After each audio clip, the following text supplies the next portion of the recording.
Right, we're ready to continue on with Texas A&M, and we're going to go straight to questions for the student athletes. So if you have a question for either, raise your hand and we'll get one of the floor mics to you. Let's start right over here on the left front. Yeah, Wade, I wanted to ask you about that streak starting with about 12 minutes to go in the game. They had cut it to 12, almost got it down to 2, and you scored, I think it was 11 points in 3 minutes.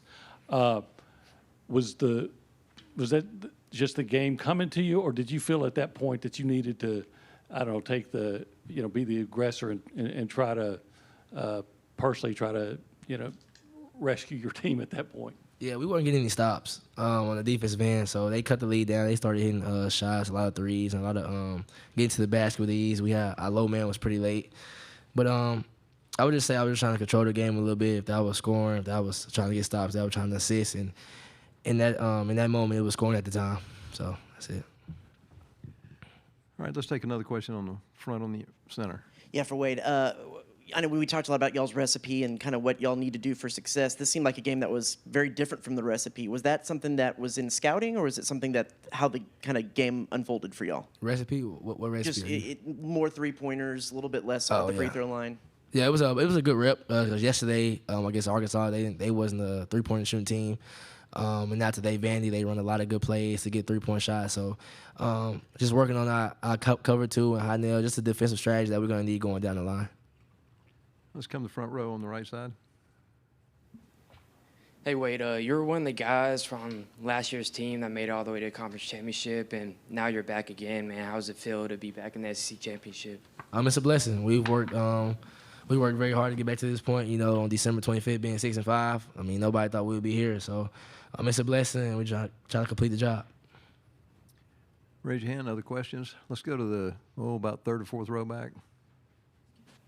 Wade, you guys got the rematch with Alabama tomorrow. You handled them pretty well last week. It's kind of what about that game excites you in that matchup to get another crack at them? Just another chance to make history. A&M has never won the conference championship, so we're just going to try to go 1-0 tonight in our film session and our recovery and go 1-0 tomorrow in the game. All right, let's go to the center aisle in the middle. Julius, I know it's kind of a quick turnaround, but Alabama, they really like to play through their front court. How do you think you guys stack up against them?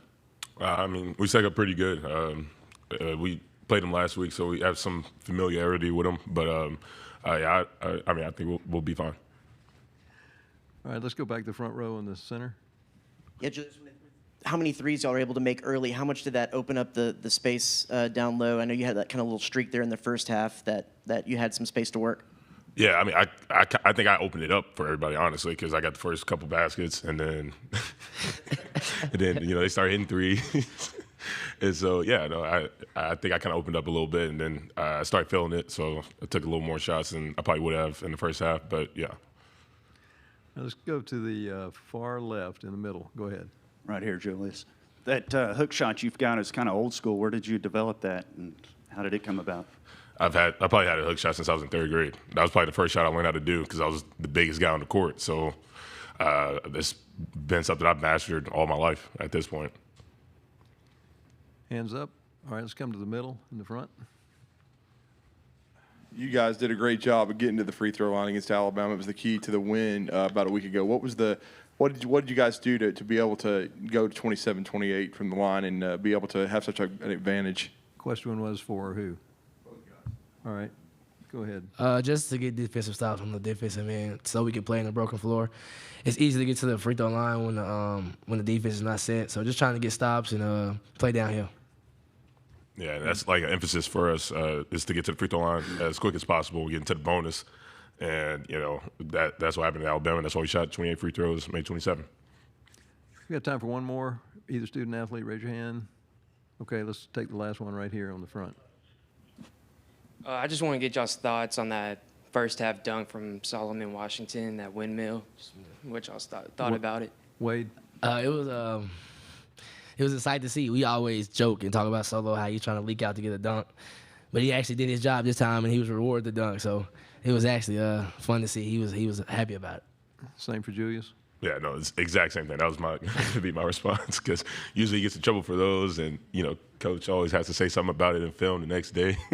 But you got to go win today, and you got to dunk out of it. So, yeah. All right, we'll excuse the student athletes. You can Thank you. return to the locker room. And let's take questions now for Coach Williams. If you raise your hand, let's start right in the middle on the front row. Coach, it's kind of the same question for them. A little bit different look to the scoring production that y'all had today. Was that something that the game gave, or was that something that y'all saw in scouting? I would say a combination of both. I thought our staff did a really good job in a short turnaround. We haven't played these guys in 7 weeks. And I would say they run the most complex offense in the league. And I think their team has completely evolved into something that it wasn't with the injury to their post player. And so they're playing with 4 shooters always. Most of the time they're playing with 5. And if 42's not in the game, every player on the floor can shoot threes. In the last 5 games, 44% of their shots have been from 3. And so it is going to be a different game. It's not going to be a smash mouth game like yesterday's game was, because they stretch the floor so much, and they want to play fast, even though their pace of tempo throughout the year is still considered slow, but that's because they're playing different. We won 10 out of their last 11 games in the league. I think they lost 1 game in February. That's it.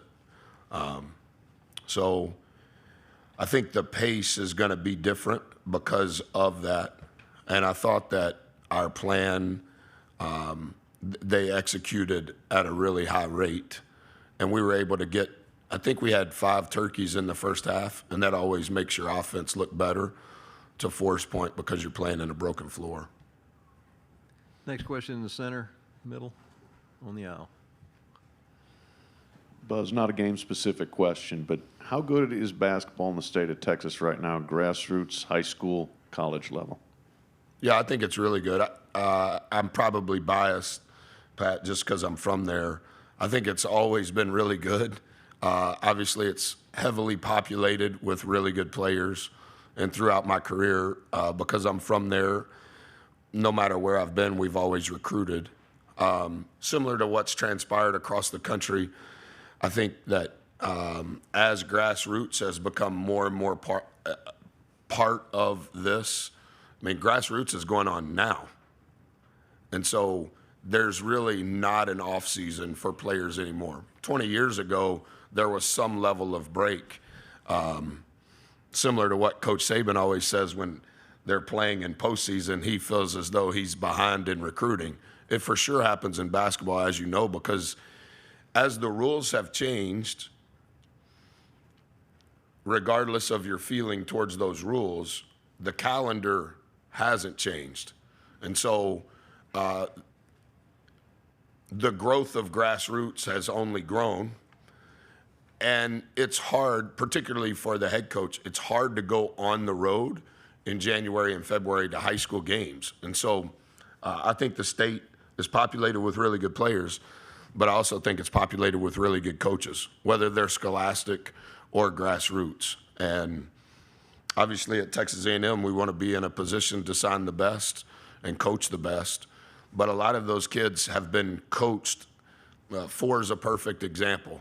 Manny's a perfect example. Those guys were coached long before they ever got to Texas A&M. And I think in this day and age with the transfer portal, upon arrival, regardless of your age, you need to be able to make an impact. Next question, front row on the left. Yeah, Buzz. Did you say they almost brought it to 2 in your opening No, question? I said they almost got it to 10. They had 2 shots at a chance to get it down. If to they're 10. recording it, you should listen. You said 2. Well, if I did say 2, I meant 10. So I'll I stand. If I know did, I'll stand what you corrected. meant. I'm just saying I'm trying to help you. Well, thank you for the assistance. I appreciate it.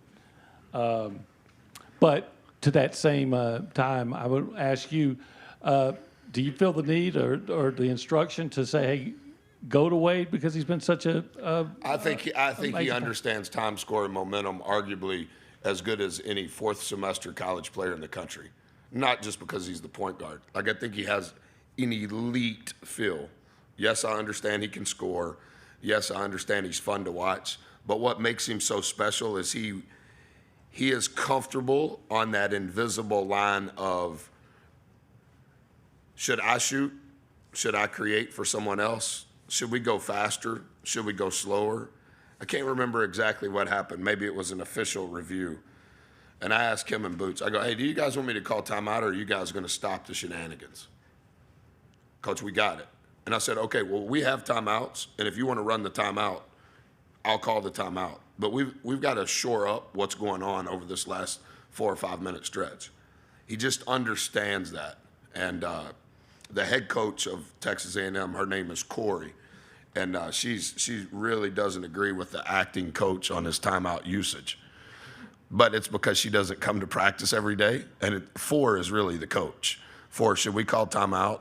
He just knows and has I think it's innate. He has an innate feel for what is best for the team. All right, this question on the far left in the back. Buzz, Nate Oates sat up there and made an impassioned speech to Alabama fans to pack the stands tomorrow. You did? I know College Station is about 3 times as far as Tuscaloosa, but I guess it's your turn now.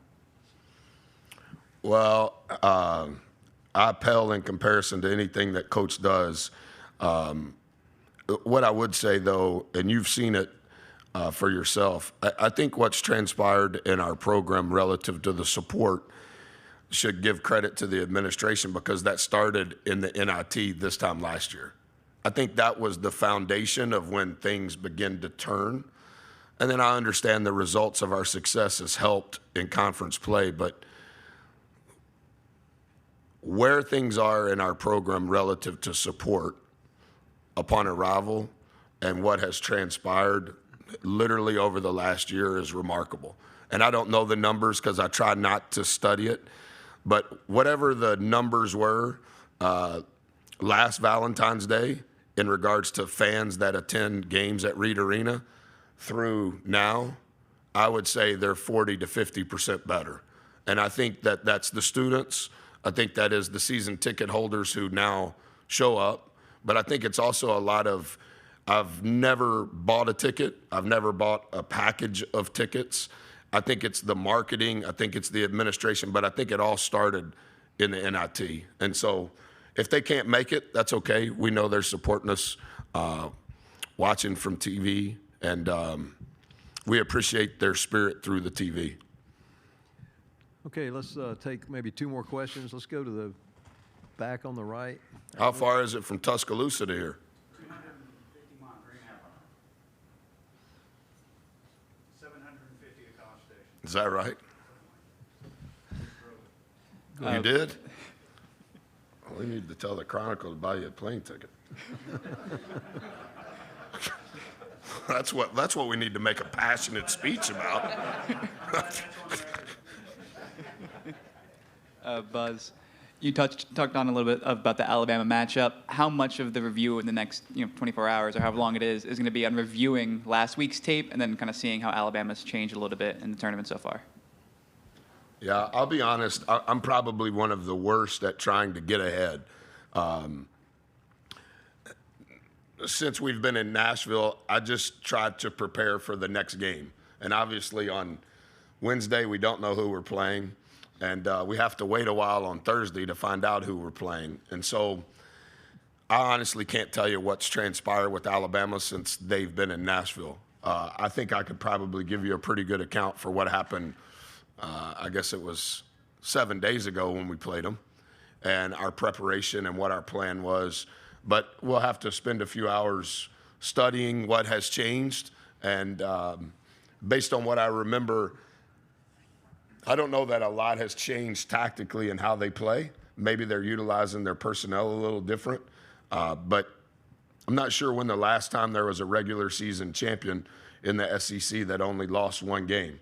But I know it happened before you were born, if it did happen. And so I think the success that they have had speaks for itself. They're a number 1 seed for sure. Are they the number one? I don't know. You'd have to ask whoever's on the committee this year. But their body of work speaks for itself. But what has changed, I can't answer it because I won't start on it until I shower and eat a hamburger. All right, last question right here on the front row. Coach, I followed you since you were at Marquette and Virginia Tech and now here. Thanks.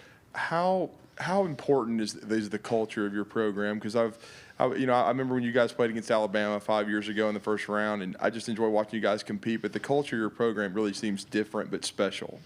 Yeah, that's very kind of you. I'm not very good at talking about myself.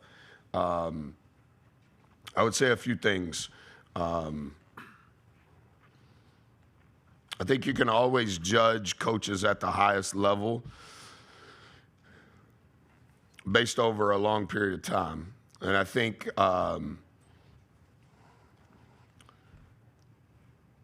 the best way to do that is to look at their conference record. And that's when it's good on good, no matter what the level is. And we had a losing record. We were 2-16, and year number 1 at Virginia Tech. You probably know that. And we finished in last place in year number 2 here. Those are the only 2 losing records that we've had in conference play. There's 80 years of experience on our staff with guys that have been with me, and this is my 16th year. So I can't take credit for the daily habits of our program because a lot of that is carried out in the same message by people that have been around me a long time. I think the other thing that gets underrated and maybe not as quantified in recruiting is the character of the parents of the children. I think the consistency of how you're raised to some degree will determine who the young man is on a daily basis. We do not have the best players. We have never had the best players. We do not have the best coaches, and I'm for sure not the best coach. But I don't think that our program is built on I'm trying to be the best coach or this player's trying to be the best player. We're trying to be the best team that we can be, and I think that that's based on what you do every day. We couldn't do those things in COVID, and we were bad. Because I think if I have a gift, what my gift is building trustful relationships with people. And if you're going to restrict the time that I can be around people and you're going to restrict the time that we can work together, we're not going to be any good. And I think as we have grown programs and been a part of building programs, I think our success gradually has improved because of those relationships and because of the work. Hey, thank you, Coach.